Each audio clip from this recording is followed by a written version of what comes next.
आदाब और नमस्कार। मैं हूं सुल्तान कुरैशी और आप देख रहे हैं भिवंडी समय न्यूज। नमस्कार, आदाब। जब से दुनिया बनी, इस दुनिया में ऊपर वाले की जो सर्वश्रेष्ठ यानी उच्च कोटि मतलब अशरफुल मखलूकात इंसानों को माना गया है, मगर इंसान कहीं ना कहीं एक दूसरे को फंसाने का प्रयास करते ही रहता है।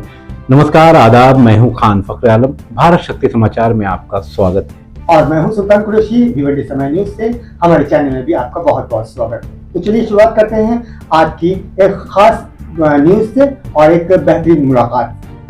इस वक्त स्क्रीन पर हम तीनों मौजूद हैं। मैं खान फखर आलम, सुल्तान कुरैशी और फहीम अंसारी।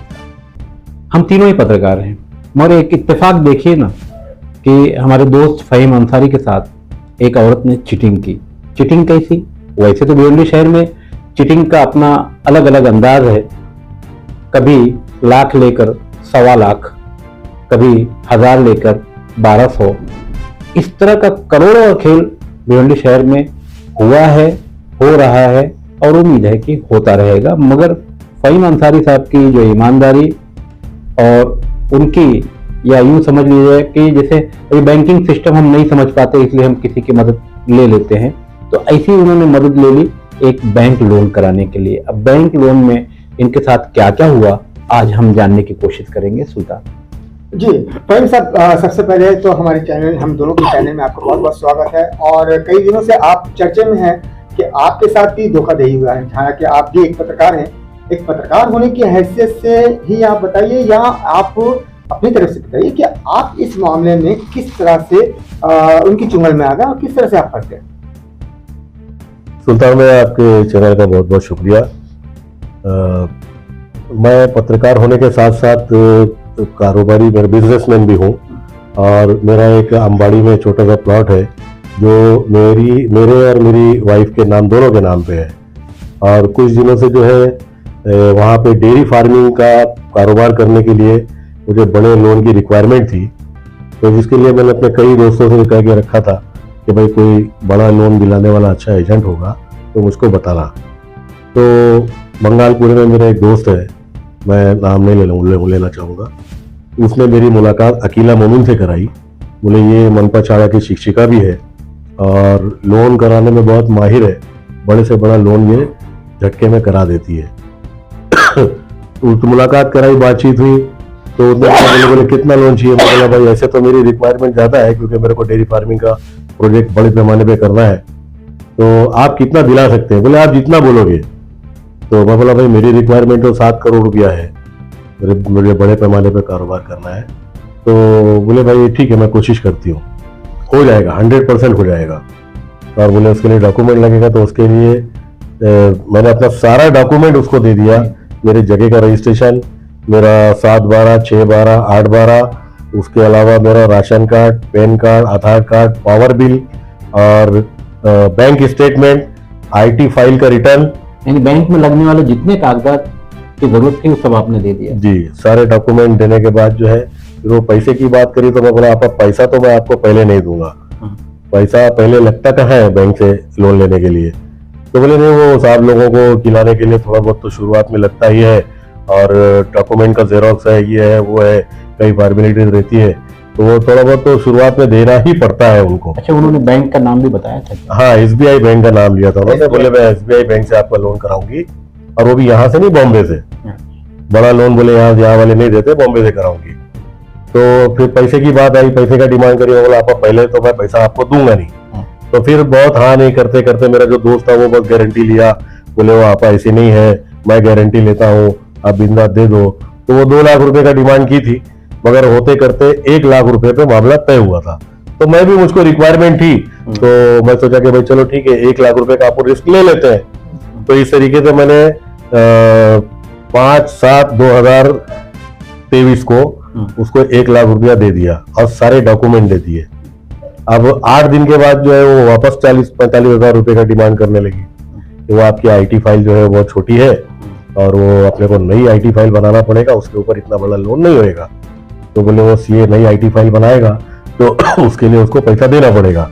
बोला आपा देखो मैं पहले ही बोल दिया था कि मैं इसके अलावा 1 रुपया दूंगा नहीं। यार ये बताइए कि वो जो कीमत आपने दी 1 लाख रुपए, वो कैश की शक्ल में दिया आपने या बैंकिंग के थ्रू दिए, चेक दिया आपने, किस तरह से? नहीं, मैं फोन पे और मतलब 5,000 बयाना पहले तो उसी टाइम जगह पे दे दिया था, फोन पे से पेड किया था। और उसके बाद 95,000 रुपया जो है वो बैंक से दिया, बैंक के थ्रू।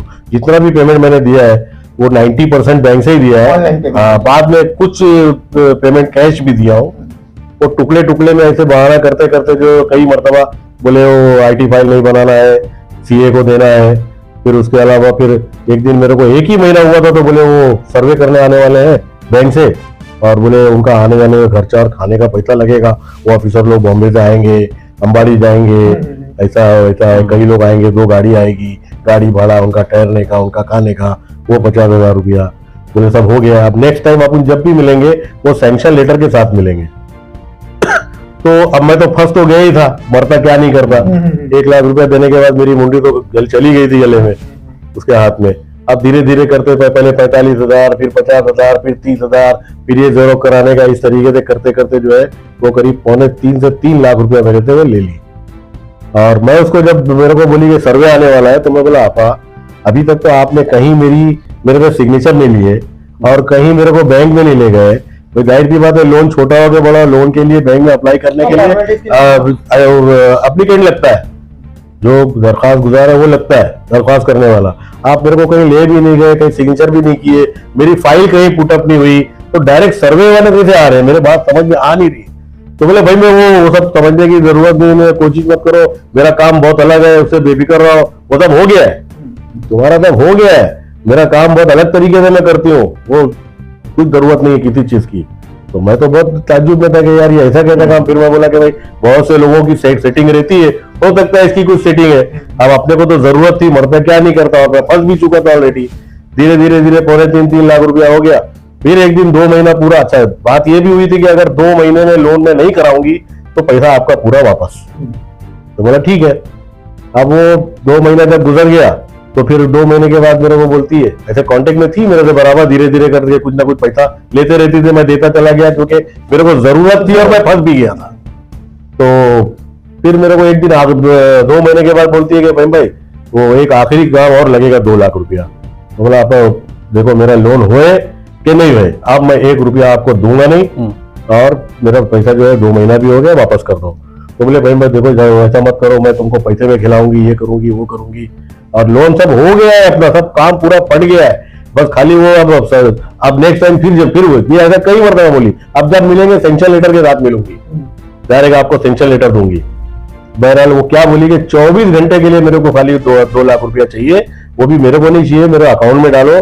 बैंक के मैनेजर का ऐसा बोलना है कि भाई आप गारंटर हो, यानी मेरी गारंटर वो थी, गारंटर की जगह वो थी, ऐसा उसका बोलना है, ठीक है नहीं पता नहीं। बोले जब आप इतना बड़ा अमाउंट पे गारंटी ले रहे हो तो आपके अकाउंट में तो अमाउंट है नहीं, तो आपके भी अकाउंट में, गारंटर के भी अकाउंट में कुछ पैसा चाहिए।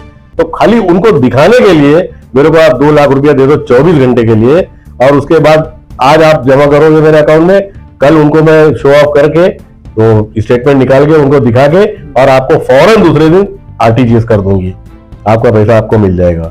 वो 24 घंटा आज तक हुआ नहीं, बस दौड़ते रह गया, वो अभी देती हूँ तभी देती हूँ, अभी होता है तभी देता है। मैं बोला आपा वो लोन लेट हो रहा है ठीक है, मेरे को भी समझता है, वो 2.25-3 लाख रुपया जो मेरा पता है वो भी मेरे को समझता है, मगर ये जो 2 लाख आप 24 घंटे के लिए दिए थे वो तो मेरे को वापस कर दो। तो बोले वो ऐसा है कि मैं बैंक में डाली थी तो वो बैंक का मेरा पुराना कर्जा बाकी था, वो लोग काट लिए, ऐसा मतलब कुछ ना कुछ एक्सक्यूज करके, और वो मेरे को टाल मटोल करती रहेगी। फिर उसके बाद जब 3-4.5 महीना हो गया तो मेरे ये समझ में आ गया कि अब मैं फंस गया हूँ, ये फ्रॉड कर रही है। हाँ कि अब ये जो मेरे को टहला रही है मैं फंस गया हूँ।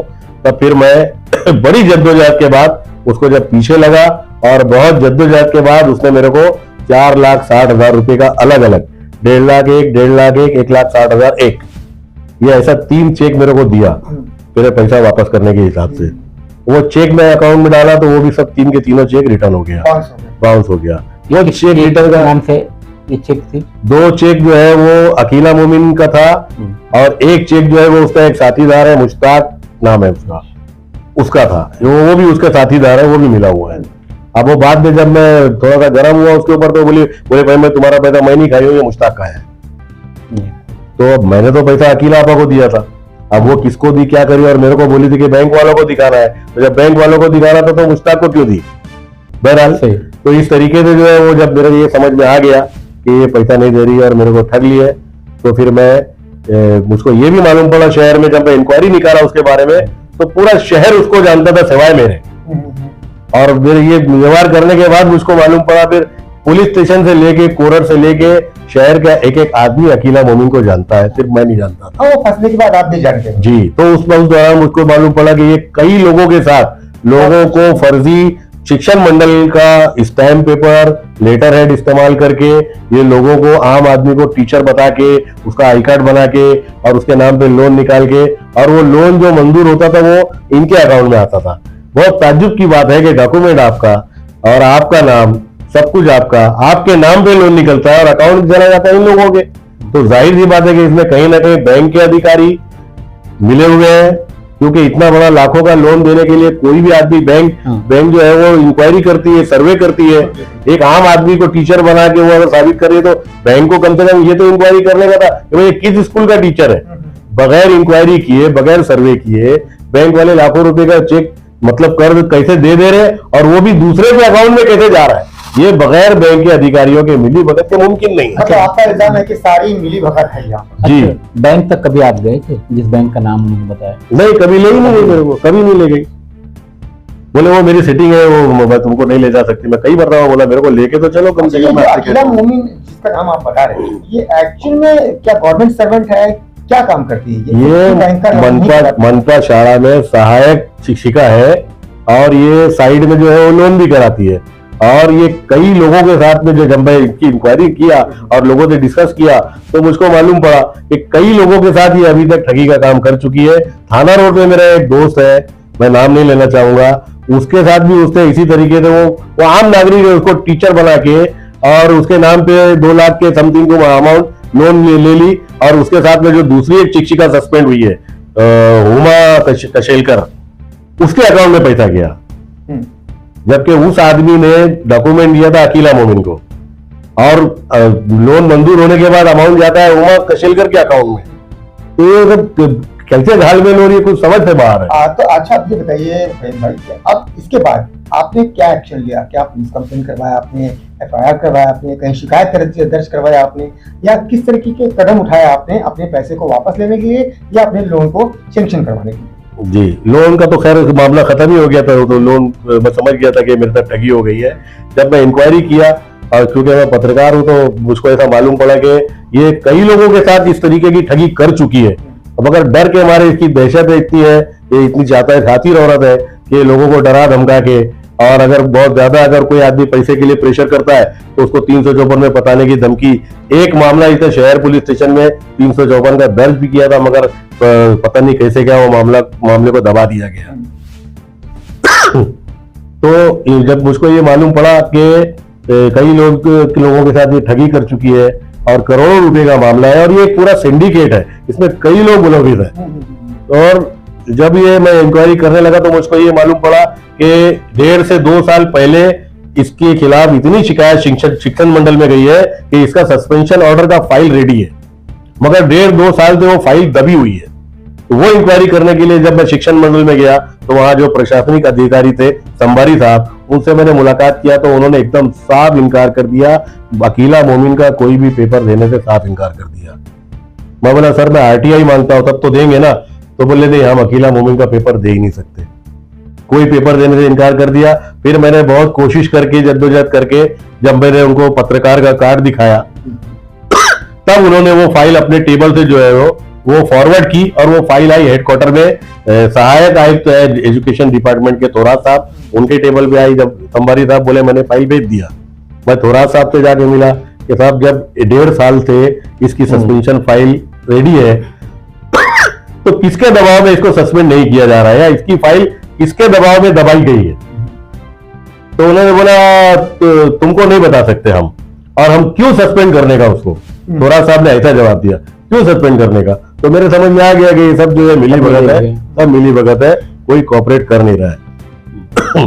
फिर मैंने और ऊपर से दबाव बना के थोरात साहब के ऊपर दबाव बनाया, तो थोरात साहब ने बड़ी मुश्किल से वो फाइल जो है जब देखा कि अब पानी सर से ऊपर हो गया है तो वो फाइल जो है वो कमिश्नर के टेबल पे भेजे, और ये कमिश्नर साहब की मैं तताइश करूंगा कि 1.5 साल से 2 साल से जिस फाइल को ये शिक्षण मंडल के अधिकारी लोग दबा के रखे थे, उन्होंने उस पर वाकई में कार्रवाई करते हुए एक्शन लिया और फौरी तौर पर इतना संगीन जुर्म करने के बिना पर उन दोनों शिक्षिकाओं को जो सस्पेंड कर दिया। अच्छा, अभी सस्पेंड किया हुआ है, उसके बाद क्या उस पर इंक्वायरी चल रही है या आगे क्या प्रोसेस आपके? जो मेरे को पेमेंट के लिए चेक दिए थे वो लोग 4,60,000 का, वो रिटर्न हो गया, तो मैंने कोर्ट में जो है IPC 138 के तहत चेक डिसऑनर का केस दर्ज करा दिया है। कितने लोगों पर? दोनों लोगों के ऊपर। दोनों लोगों ने मेरे को चेक दिया था, मुश्ताक 2 लोग मतलब और अकीला मोमिन और मुश्ताक, दोनों ने मेरे को अपना अपना चेक दिया था। वो दोनों के नाम पे जो है वो मैं 138 का केस दाखिल कर चुका हूँ और उनको संबंध पहुंचा नहीं पहुंचा। देखिए, एक चेक का मामला तो ये अलग हो गया, आपके साथ तो चीटिंग हुई है तो आपने FIR वगैरह की कोई तैयारी नहीं की? जी, मैं अनकरीब असल में मैं सोच रहा था कि खातून है, अगर प्यार मोहब्बत से कोई मसला हल हो जाता है तो मैं कोर्ट कचहरी में नहीं जाऊं। लेकिन खातून ने तो सारे लोगों को पीछे छोड़ दिया, वो तो इतने बड़े काम कर गए कि इतना तो कोई शातिर इंसान भी नहीं कर पाता जितनी की महिला नहीं कर सकती। तो आलम भाई, ये इन सब चीजों पर जो हम नजर अगर डालेंगे तो क्या होना क्या चाहिए? शहर में इस तरीके की वारदात जो है वो काफी हो रही है, लोग महिलाओं को आगे करके पुरुषों को फंसा रहे हैं। इस तरीके का मामला हमने 2-3 साल पहले भी हमने देखा है कि रूबी भाभी का एक मामला हुआ था, वहां पर भी लोग इस तरीके से फंसे थे। इस तरीके से महिलाओं को आगे करते, क्या आप क्या कहना चाहिए? कैसा है सुल्तान, ये जो मामला है ना, भिवंडी शहर में लोग घर में बैठकर कमाना चाहते हैं। अगर जैसे किसी के पास 10-5 लाख रखा हुआ है तो सोचते हैं कि अपना कुछ करना ना पड़े, और फिर इनका तो मामला जो है लोन का है। मगर इसके पहले करीब 3 साल पहले आमपाड़ा का इलाका रूबी भाभी जो था, उसमें इतनी बड़ी चीटिंग की थी।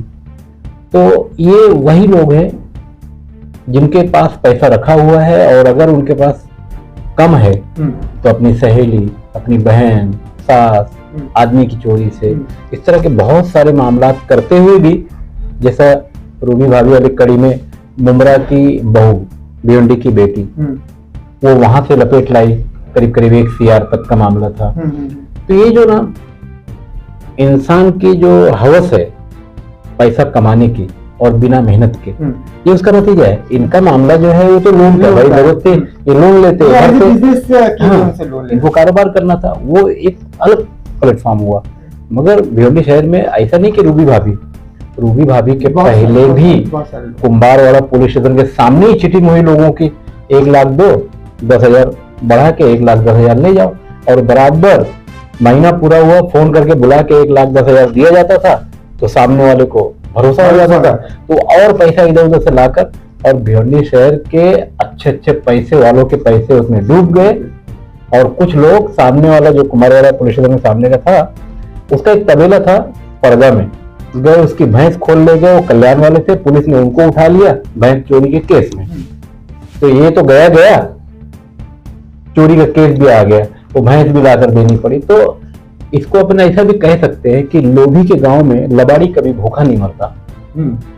इनका प्लेटफॉर्म अलग है, ये लोन लेना चाहते थे, इनके साथ जो चीटिंग हुई वो लोन पर हुई।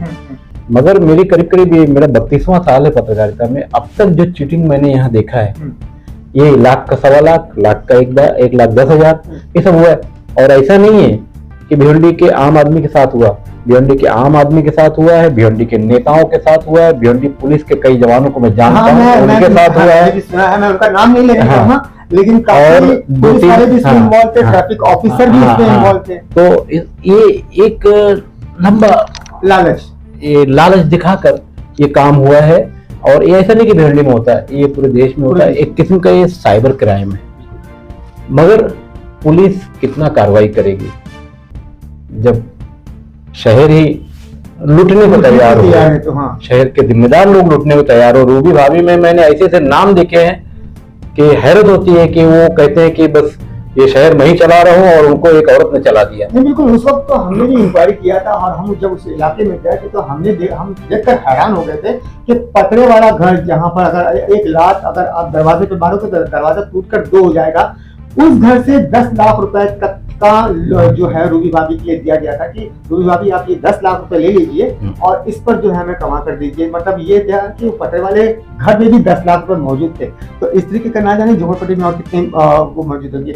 इस तरीके की धोखाधड़ी आपके साथ भी हो सकती है। हमारे आज का ये प्रोग्राम जो है आपके सामने मैं आलम भाई एक बात बताना चाहता हूँ कि 27 तारीख को जो है वो आयुक्त साहब ने अजय वैद साहब ने सस्पेंशन ऑर्डर जारी किया था 27 फरवरी को, और दूसरे दिन या तीसरे दिन खबर लिखने के लिए जो है वो अकीला आपा का कोड लेने के लिए, क्योंकि मेरे को खबर लिखना था वो सस्पेंशन ऑर्डर का, तो अकीला आपा को मैंने फोन किया कि आपा आपका ऐसा ऐसा सस्पेंशन ऑर्डर हो गया है।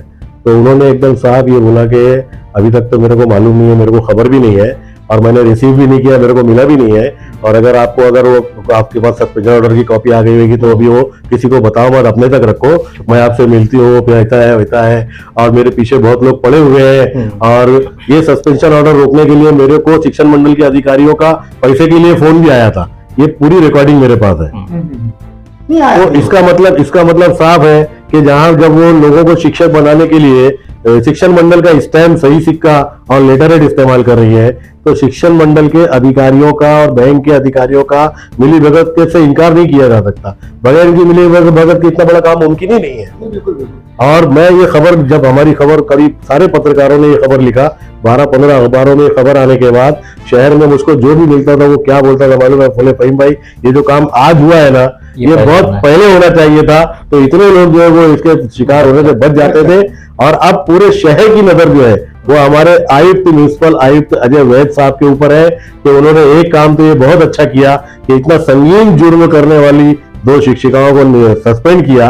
अब शहर की नजर ये कमिश्नर तो इस बात के ऊपर है कि क्या म्युनिसिपल कमिश्नर इन दोनों महिलाओं के खिलाफ एफआईआर, पुलिस स्टेशन में एफआईआर दर्ज करेंगे, क्योंकि पुलिस स्टेशन में एफआईआर दर्ज करेंगे, इस मामले की इंक्वायरी होना बहुत जरूरी है। तभी इस पूरे रैकेट में जो भी लोग मुलवित है उनका पर्दाफाश हो सकेगा। और दूसरा, मुझको एक डर ये भी है कि इतनी शातिर औरत है, मेरे सारे जगह के जो डॉक्यूमेंट है वो उसके पास है, कहीं वो उसका किसी और जगह मिसयूज ना कर ले, ये एक डर भी मुझे सताया जा रहा है। तो दर्शकों, ये थे फहीम अंसारी साहब। अब सवाल यानी गेंद भिवंडी निजामपुर शहर महानगर पालिका आयुक्त के पाले में है, क्योंकि महानगर पालिका से तनख्वाह लेने वाली ये औरतें महानगर पालिका के नाम पर महानगर पालिका में अंदर बैठकर कागजात का इस्तेमाल करते हुए, आईडी बनाते हुए लोन पास करवा रही हैं। और लोन का ये जो झोल है ये खुद मेरी समझ से भी बाहर है, सुल्तान की समझ से भी बाहर है, फहीम साहब की समझ से भी बाहर है। तो अब इसमें अगुवाई करते हुए, क्योंकि भिवंडी निजामपुर शहर महानगर पालिका आयुक्त अजय वैद जी बहुत ही तेज तर्रार आयुक्त हैं, मैं भी अच्छी तरह जानता हूं, हम सभी पत्रकारों को अच्छी तरह समझते हैं।